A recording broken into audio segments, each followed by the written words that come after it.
All right, everybody, welcome back. Welcome back. We got another important video today. This is another important chapter that we're going to be covering in our series for Builder's Guide to Accounting for the Florida Contractor exam. This chapter is number 23, okay?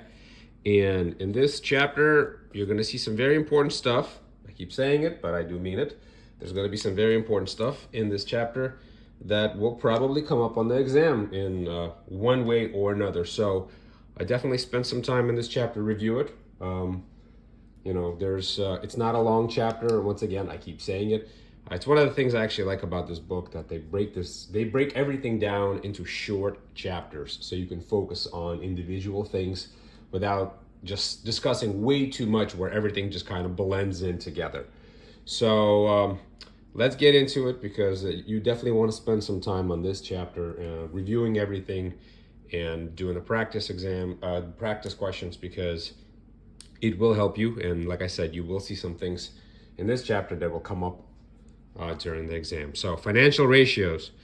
This chapter defines the commonly used accounting ratios and shows how to apply them in analyzing financial statements.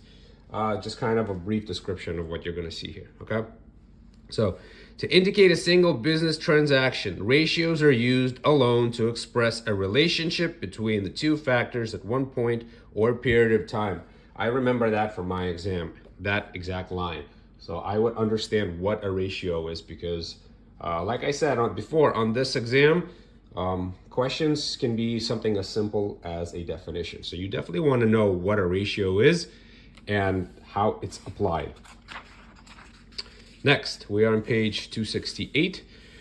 Ratios give specific kinds of information that you can use to analyze your operation. There are four main reasons for doing ratio analysis: to check existing conditions and relationships as indicators of business health so you can control and change them in the future, to spot trends for the purpose of establishing standards and producing controlled yields within these standards, to check on the effectiveness of existing controls, to measure the levels of various accounts such as receivables, inventories, funded debt, and the like in relation to other similar accounts. Okay? Very, very important. Very, very important.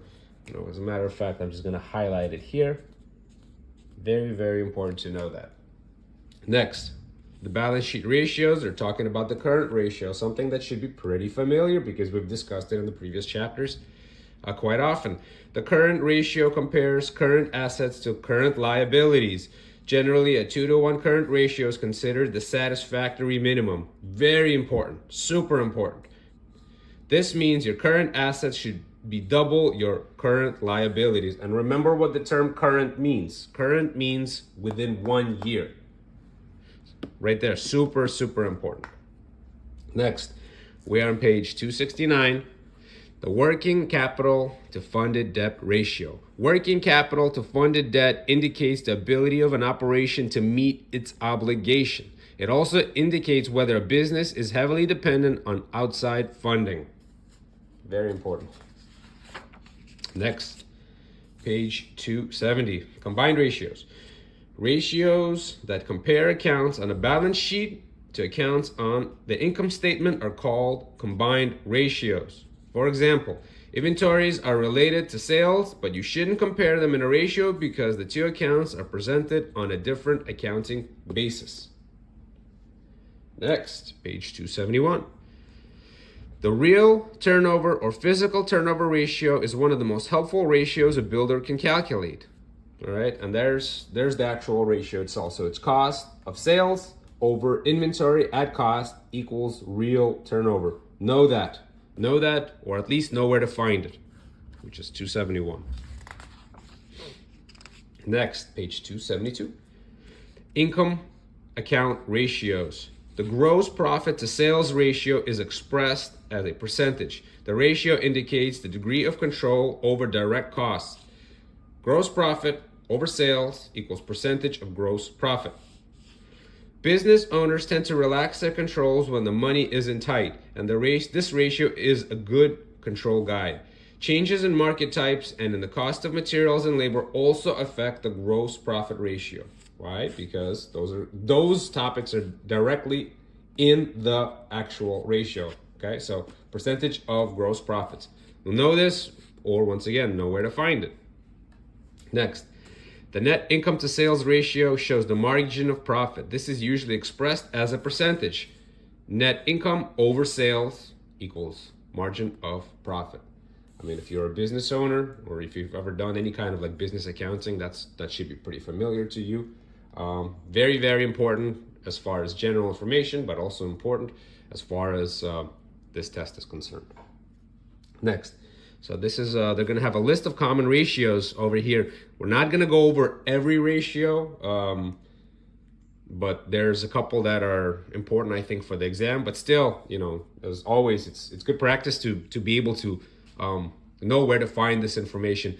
And just as a little side note, obviously in this book you could see that I don't have it tabbed, but you probably should have it tabbed.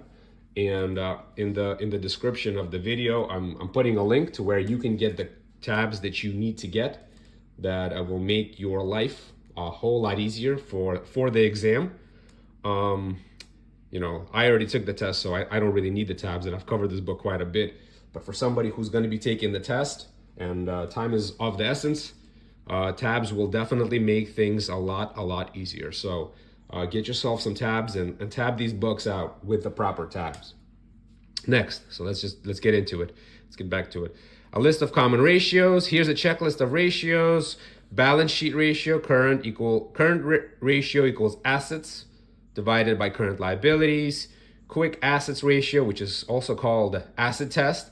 Current assets without inventories divided by current liabilities. There's the working capital ratio, current assets minus current liabilities, combined ratios. True investment yield equals net income divided by net worth.